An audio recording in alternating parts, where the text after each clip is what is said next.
Muy buenas noches, hermanos. Dios les bendiga. Una vez más con ustedes para nuestro estudio de varones. Y hoy vamos a ver un tema muy importante, no porque los otros no lo hayan sido, pero vamos a ver algunas facetas de nuestro Señor Jesucristo, de cómo se le atribuyen oficios divinos, puesto que Él es Dios. Y alguien se preguntará por qué hemos estado estudiando tanto la doctrina de nuestro Señor Jesucristo.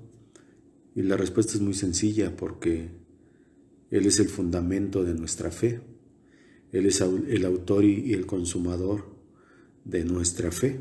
Entonces, es bien importante entender, por ejemplo, para nosotros los que somos constructores, que si una construcción no está bien fundada en sus cimientos, tarde o temprano se vendrá abajo o tendrá una vida muy corta.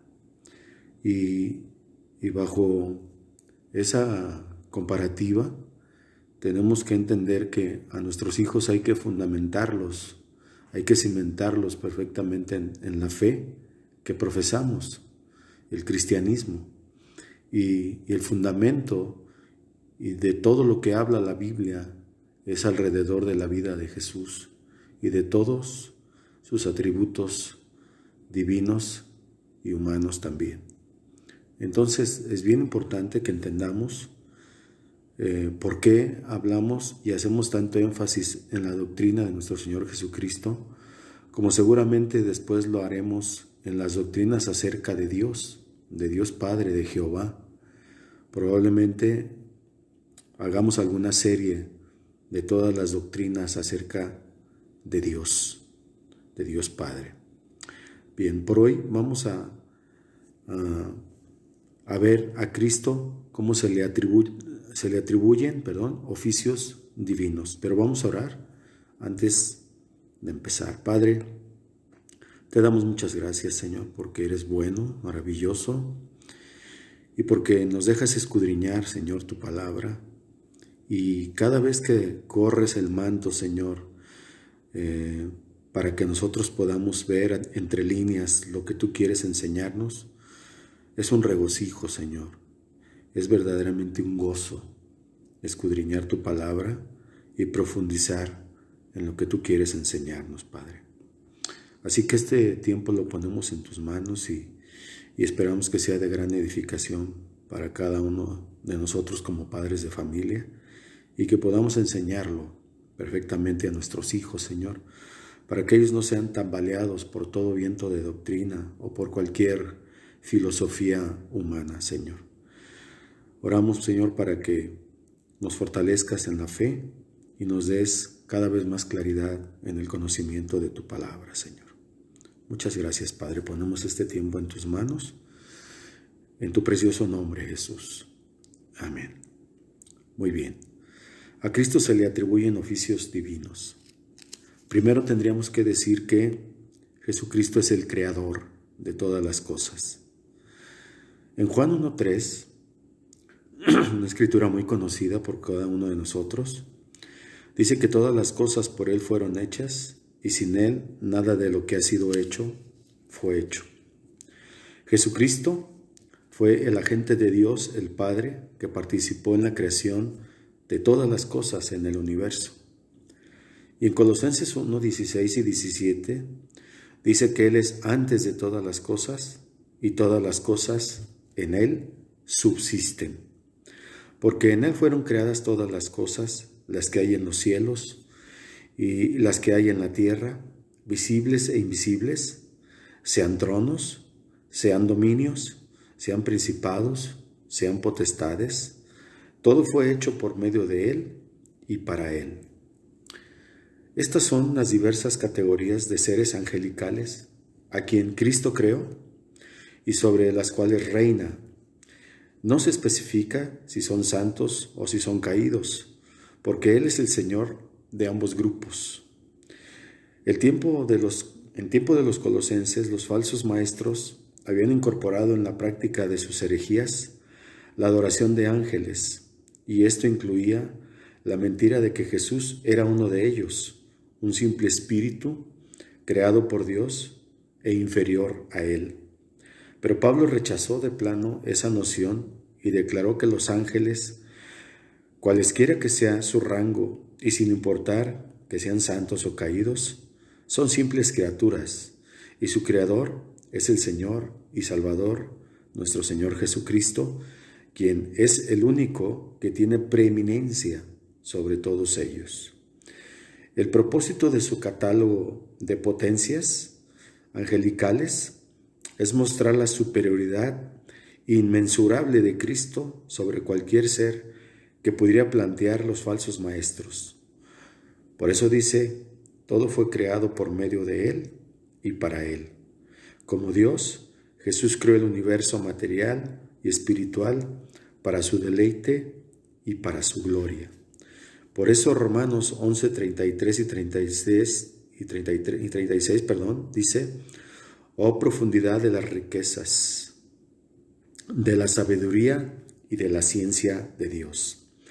Cuán insondables son sus juicios e inescrutables sus caminos, porque ¿quién entendió la mente del Señor? ¿O quién fue su consejero? ¿O quién le dio a él primero para que le fuese recompensado?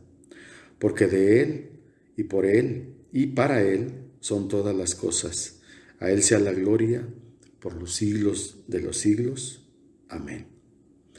Pablo cita, entre otros versículos, a Job 41:11, e igual a Dios Padre, el Creador, con la persona de Jesucristo. Job 41:11 dice, ¿quién me ha dado a mí primero para que yo restituya? Todo lo que hay debajo del cielo es mío. Dios no necesitaba comprar nada. Todas las cosas ya eran suyas. Jesús fue el poder activo y fue el instrumento personal de la creación. La creación es la manifestación de su mente y de su poder. Por eso Hebreos 1:10 dice, y tú, oh Señor, en el principio fundaste la tierra y los cielos son obra de tus manos.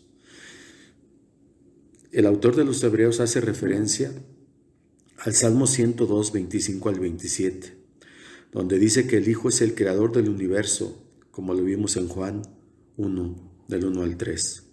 Y aquí se nos muestra la dignidad del Creador en contraste con la creación. Por eso Colosenses 1:16 contradice la teoría de los gnósticos de las emanaciones y declara que Cristo fue el creador de todas las cosas y de todos los seres creados.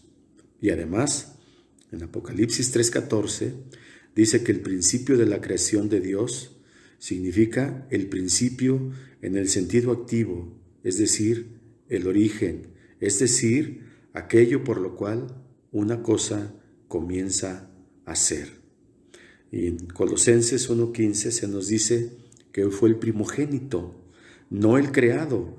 Si lo comparamos con Colosenses 1:17, donde la palabra por del versículo 16 demuestra que Cristo no fue incluido en las cosas creadas, sino que fue el origen de todas ellas y Él fue superior a ellas. Él es el creador del universo, de la misma manera que es la cabeza de la iglesia. Entonces, Jesús es el creador del universo.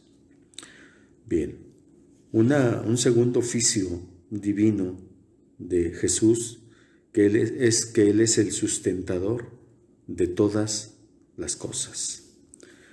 Leímos en Colosenses 1:17 que Él es antes de todas las cosas y todas las cosas en Él subsisten, es decir, Él es el sustentador. En Hebreos 1:3 el contexto dice que Dios ha hablado por su Hijo. Y dice así, Dios, habiendo hablado de muchas veces y de muchas maneras en otro tiempo a los padres por los profetas, en estos postreros días nos ha hablado por el Hijo, es decir, por Cristo, a quien constituyó heredero de todo y por quien asimismo hizo el universo. Versículo 3 dice, el cual, siendo el resplandor de su gloria y la imagen misma de su sustancia, y quien sustenta todas las cosas con la palabra de su poder, habiendo efectuado la purificación de nuestros pecados por medio de sí mismo, se sentó a la diestra de la majestad en las alturas. Cuando este pasaje dice que sustenta todas las cosas, indica que el universo y todo lo que contiene es sustentado en todo tiempo por la palabra poderosa y eficaz del Hijo, es decir, de nuestro Señor Jesucristo. Por lo tanto, el universo ni se sostiene a sí mismo, ni está abandonado de Dios, como dice una doctrina que se llama deísmo. Esta doctrina afirma lo siguiente: en su definición, el deísmo dice, un Dios trascendente como causa primera creó el universo, pero después lo dejó para que funcionara por su cuenta. Y dice, por tanto Dios no es inmanente ni completamente personal, ni soberano sobre los asuntos humanos, ni hay divina providencia.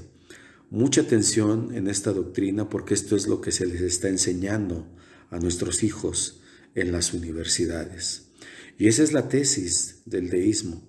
Y afirma en su definición que Dios creó el universo y luego lo abandonó.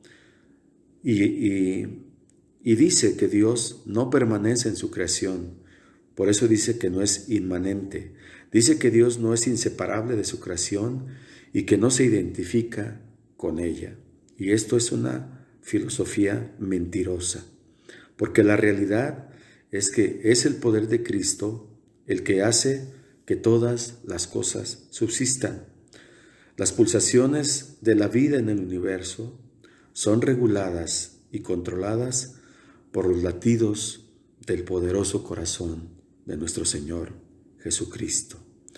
Por eso, Colosenses 1:16 dice que Él es antes de todas las cosas y todas las cosas en Él subsisten, porque en Él fueron creadas todas las cosas, las que hay en los cielos, las que hay en la tierra, las visibles y las invisibles.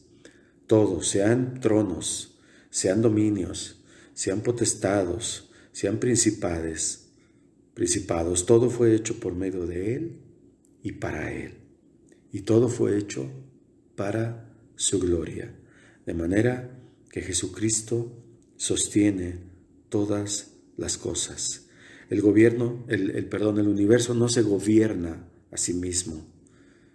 Jesús se identifica con su creación. Él es inmanente a ella. Muy bien. Otro oficio divino de Cristo. Este es muy importante y este oficio fue muchas veces cuestionado por sus adversarios, por la gente que se oponía al ministerio de nuestro Señor Jesucristo. Y este es el que tiene que ver con el derecho de perdonar pecados. Cristo tiene el derecho de perdonar pecados. Y casi siempre este derecho iba acompañado por la realización de milagros. Cuando Cristo le decía a alguien, tus pecados te son perdonados, casi generalmente era la antesala de un milagro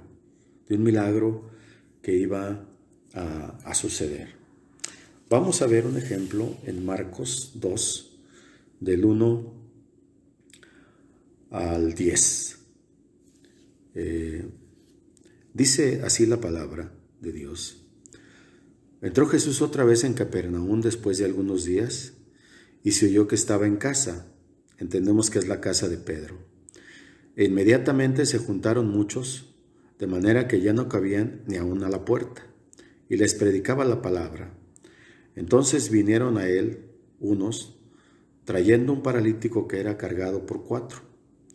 Y como no podían acercarse a él a causa de la multitud, descubrieron el techo de donde estaba y haciendo una abertura bajaron el lecho en el que yacía el paralítico. Al ver Jesús la fe de ellos, dijo al paralítico: Hijo, tus pecados te son perdonados. Importante. Vean lo que le dijo primero al paralítico: Hijo, tus pecados te son perdonados. Y estaban allí sentados algunos de los escribas, los cuales cavilaban en sus corazones: ¿por qué habla éste así? Blasfemia dice. ¿Quién puede perdonar pecados sino solo Dios? Y conociendo luego Jesús en su espíritu que cavilaban de esta manera dentro de sí mismos, les dijo: ¿por qué caviláis así en vuestros corazones? ¿Qué es más fácil decir al paralítico: tus pecados te son perdonados? O decirle: levántate, toma tu lecho y anda. Pues para que sepáis que el Hijo del Hombre tiene potestad en la tierra para perdonar pecados, dijo al paralítico: a ti te digo, levántate, toma tu lecho y vete a tu casa. Entonces él se levantó enseguida y tomando su lecho salió delante de todos, de manera que todos se asombraron y glorificaron a Dios, diciendo: nunca hemos visto tal cosa. Vamos a ver un poquito, analizar algunos versículos y vamos a ver un poquito el contexto de cómo sucedió este evento y vamos a conocer un poquito acerca de los escribas, estos acérrimos opositores del Señor, estos que se oponían y esperaban cualquier oportunidad para atacar al Señor y a sus enseñanzas. Dice en el versículo 2:5, al ver Jesús la fe de ellos, dice que el esfuerzo persistente de los amigos del paralítico fue evidencia visible de la fe de ellos en Cristo para sanar.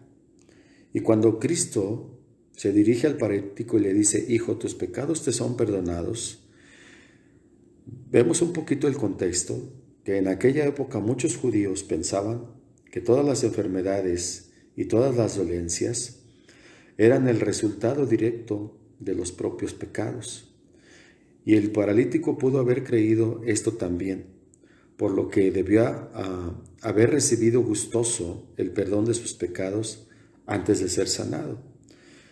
La palabra griega para son perdonados se refiere a echar o a ahuyentar.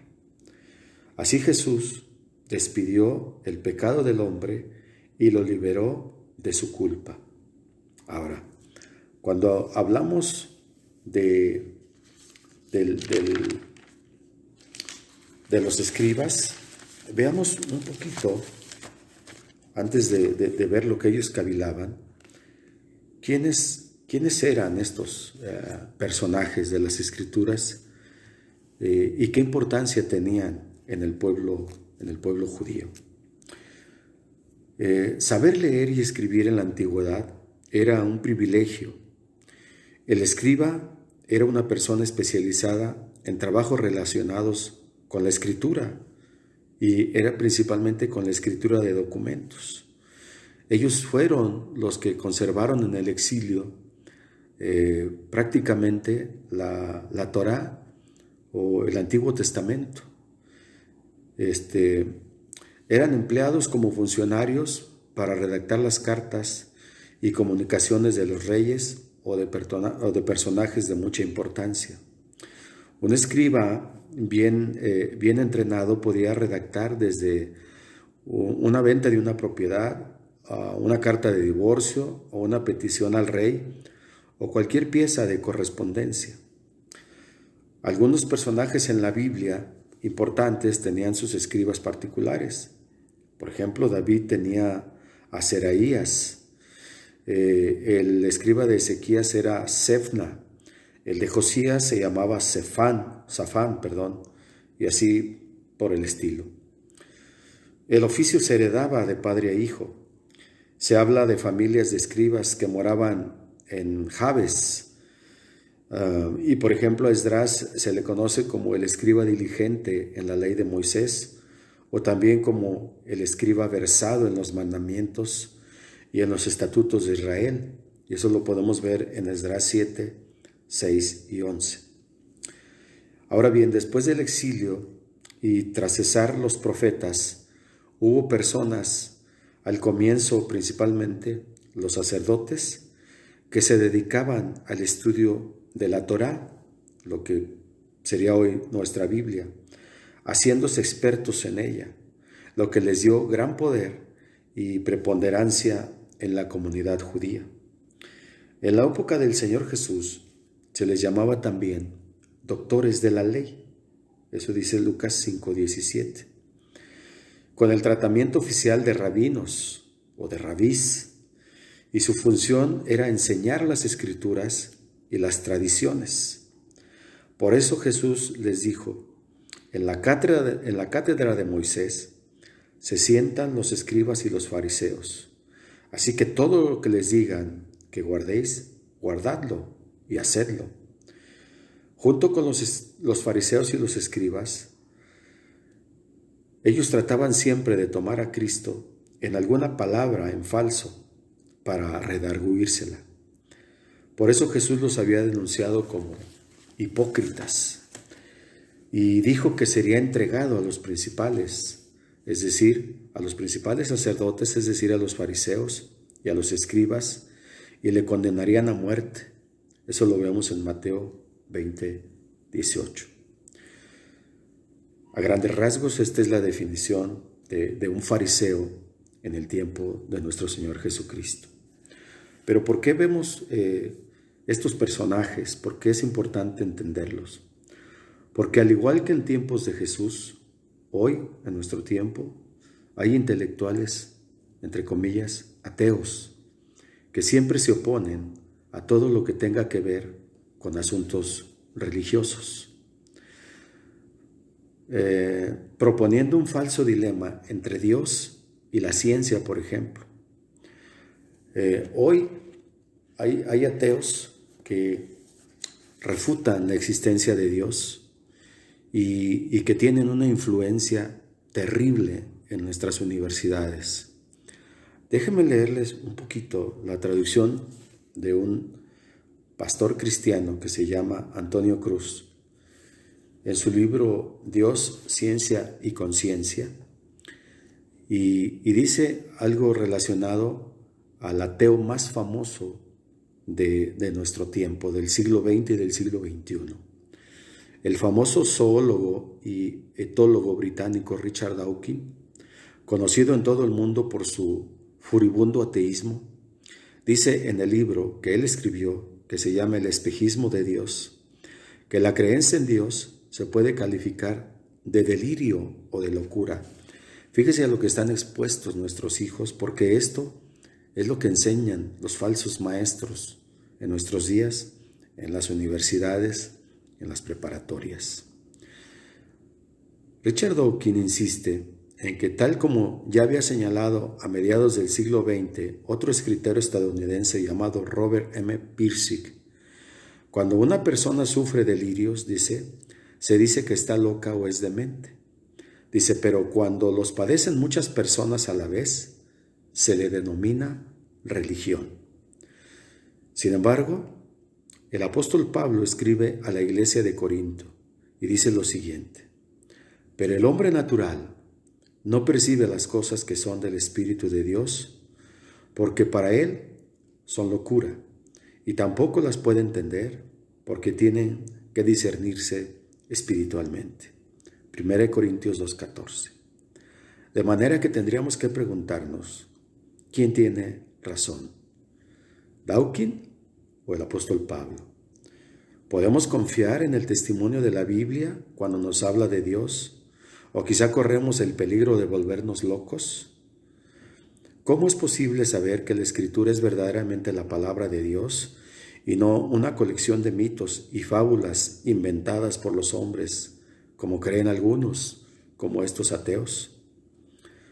Tendríamos que decir, no me voy a extender mucho, tendríamos que decir que es evidente que la existencia de Dios no puede ser demostrada racionalmente, porque si así fuera, no habría ateos.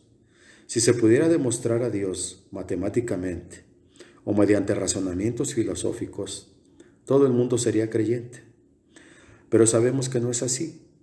Entonces, ¿por qué hablar de pruebas o argumentos sobre la existencia de Dios?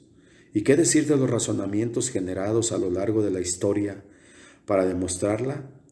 Como las 5 vías de Tomás de Aquino, o el argumento teológico, el ontológico, el cosmológico, el primer motor móvil, etc. Todos estos argumentos son útiles para reafirmar la fe del creyente, para expresar ciertas intuiciones fundamentales, pero no pueden ser considerados como pruebas irrefutables de la realidad de Dios.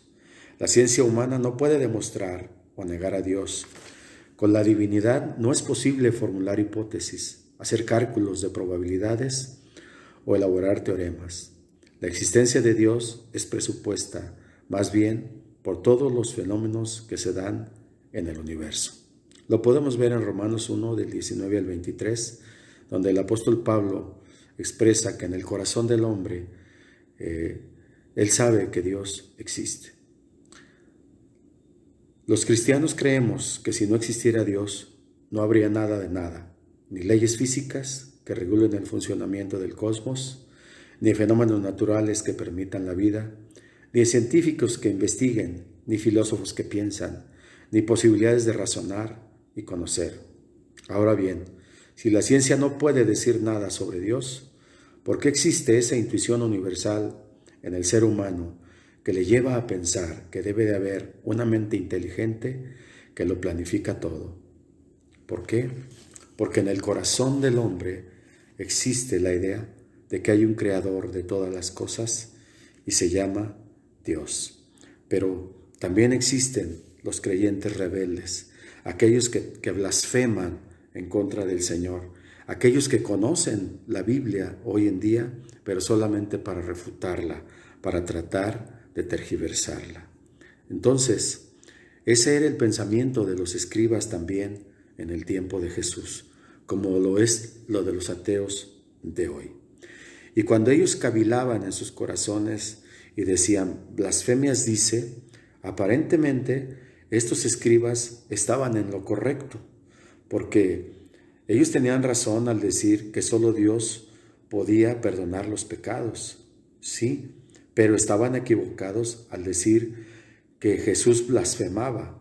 Ellos se negaban a reconocer que el poder de Jesús provenía de Dios y mucho menos reconocían que Él era el mismo Dios.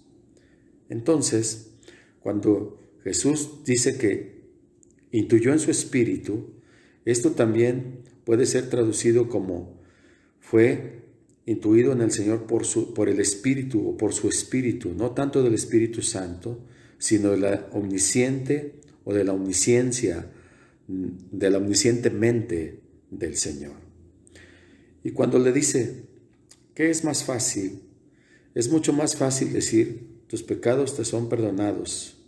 Ningún ser humano puede probar o refutar la realidad de esto, puesto que es un hecho invisible. Sin embargo, ordenar a un paralítico que camine sería más difícil de decir convincentemente, porque las acciones del paralítico inmediatamente verificarían los hechos de la orden dada por quien tiene la autoridad de perdonar pecados. Entonces, Jesucristo tiene toda la autoridad y todo el poder para perdonar los pecados, que no nos quepa la menor duda. Otra atribución de los oficios divinos del Señor Jesucristo, a Jesús se le atribuye la resurrección de muertos o de los cuerpos de los hombres. En Juan 6:39, en una explicación muy general, Jesús dice, y esta es la voluntad del Padre, el que me envió, que de todo lo que me diere no pierda yo nada, sino que lo resucite en el día postrero. Y esta es la voluntad del que me ha enviado, que todo aquel que vea al Hijo y cree en Él, tenga vida eterna, y yo lo resucitaré en el día postrero.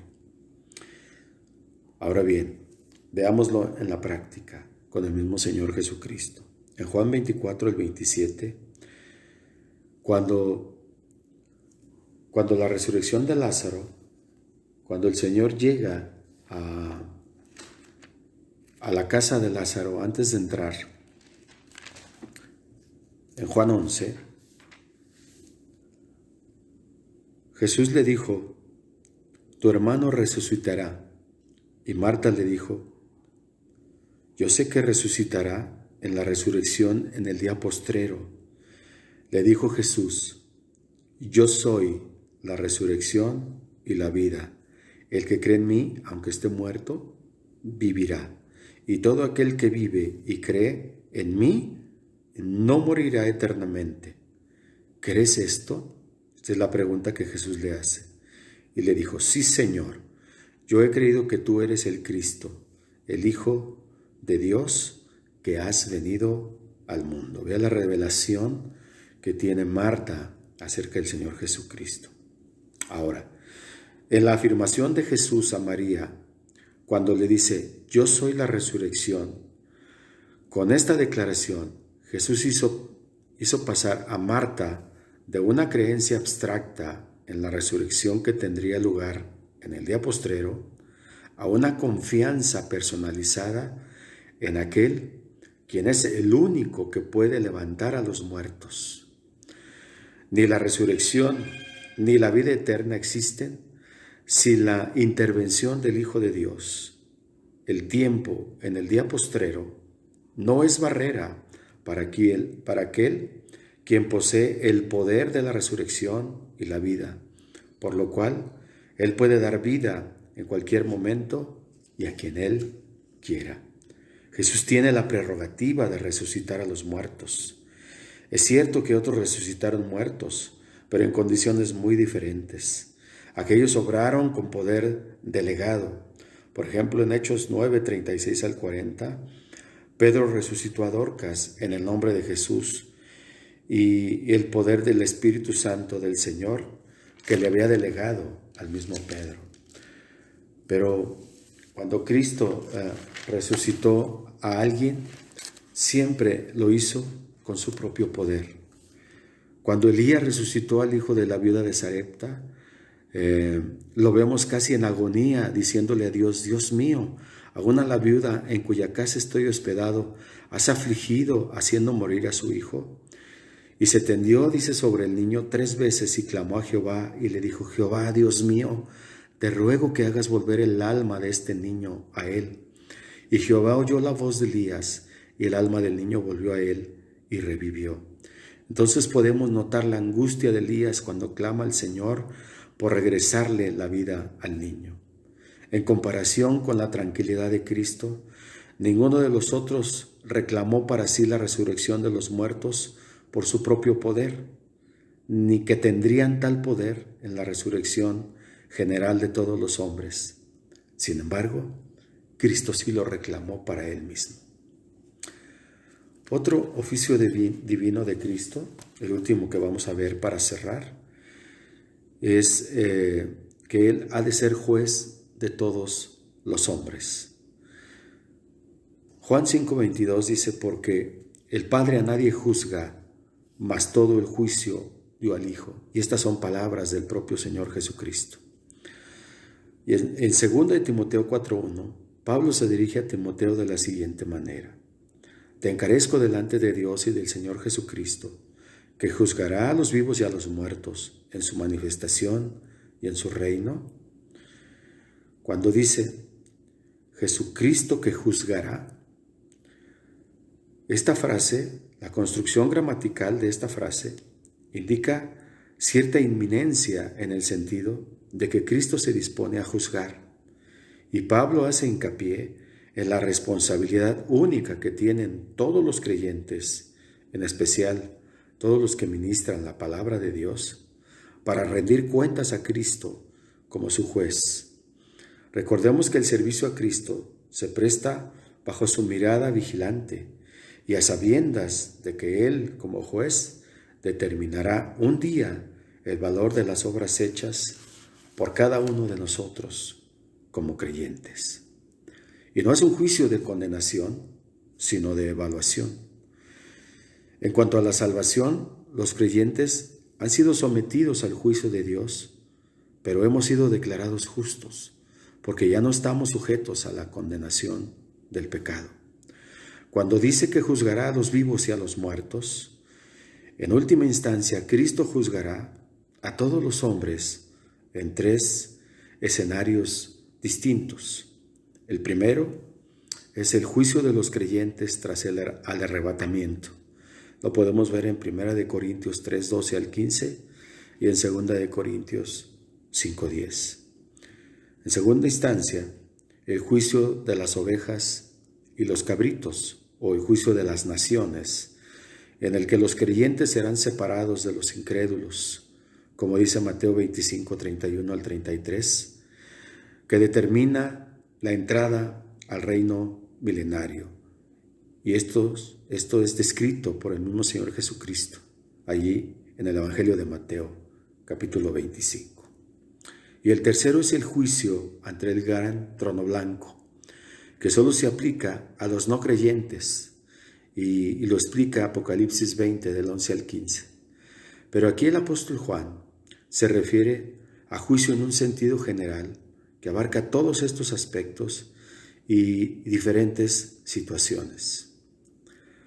Y cuando dice que en su manifestación, el significado literal de la palabra griega que se traduce aparición es refulgir en presencia de todos, es decir, una aparición entre los hombres, porque así lo entendían los griegos. Los griegos antiguos utilizaban esta palabra para aludir a la supuesta aparición entre los hombres de un dios pagano, un dios con minúscula. Entonces aquí Pablo se refiere en general a la segunda venida de Cristo, cuando Él juzgará a los vivos y a los muertos. En síntesis, y para terminar, el hombre de la cruz, Jesús, será el hombre del trono, y en su mano están todas las decisiones del juicio. Él es soberano, y Él tiene todos estos atributos, todos estos oficios divinos, es decir, que se le atribuyen al mismo Dios. Él es el creador de todas las cosas, Él es el sustentador de todas las cosas, Él tiene el derecho de perdonar los pecados, a Jesús se le atribuye la resurrección de los muertos y Él es el supremo juez divino de todos los hombres. Espero que esta enseñanza haya sido de mucho provecho, hermanos, porque son fundamentos, es doctrina pura y básica para poder enseñarla a nuestra familia, a nuestros hijos, para que estén bien fundamentados en quién es Jesús, en quién creemos y por quién vivimos. Muchas gracias, hermanos. Vamos a orar para terminar. Y espero que haya sido de gran edificación. Padre, te damos muchas gracias, Señor. Gracias, Padre, porque cada vez que escudriñamos tu palabra, tú nos revelas cosas maravillosas, cosas nuevas, cosas, Señor, que nos ayudan a fortalecernos en nuestra fe, a cimentarnos en ella, Señor, para no ser movidos por cualquier viento de doctrina, por cualquier filosofía hueca o sutil, Padre. Gracias, Señor, porque nos fortaleces en tu palabra a través de ella, Señor. Pon más hambre, Señor, y más sed de escudriñarla en cada uno de nosotros, en mis hermanos, como cabezas de familia, en sus hijos, Señor, en sus esposas, Señor, para que podamos, Señor, ser fuertes en la fe y que podamos combatir todas estas herejías, Señor, que están apareciendo hoy en día, como han aparecido siempre, adversarios tuyos, Padre. Gracias, Señor, por fortalecernos en la fe. Gracias, Dios, en el nombre precioso de Jesús. Amén.